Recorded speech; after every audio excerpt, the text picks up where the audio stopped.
মূল জায়গা হচ্ছে ফিলিস্তিন। শেষ জামানার সবচেয়ে ইম্পর্টেন্ট জায়গা হচ্ছে প্যালেস্টাইন। শেষ জামানার যত বড় বড় ঘটনাগুলো ঘটবে, ইমাম মাহাদির আগমন, মুসলিম বাহিনীর বিজয়, জেরুজালেম পুনরুদ্ধার, ইসলামিক খেলাফত প্রতিষ্ঠা, ঈসা আলাইহিস সালামের আগমন, সব ওই জায়গাকে কেন্দ্র করে।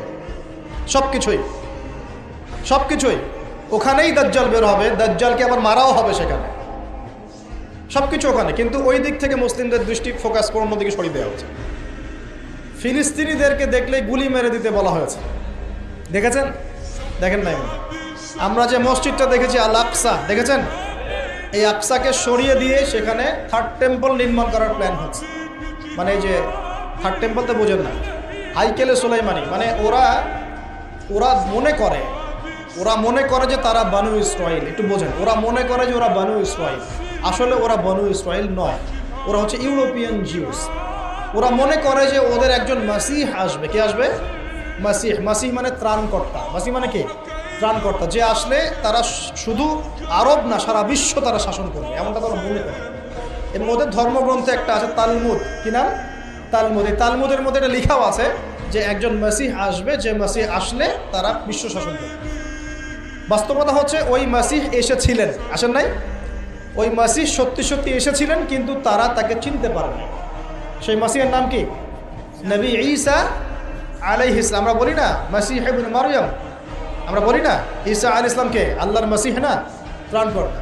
ঈসা আলাইহিস সালামকে তারা চিনতে ব্যর্থ হয়েছে এবং তাকে তারা হত্যারও চেষ্টা করেছিল, কিন্তু আল্লাহ রাব্বুল আলামিন তাকে উঠিয়ে নিয়েছেন কোথায়?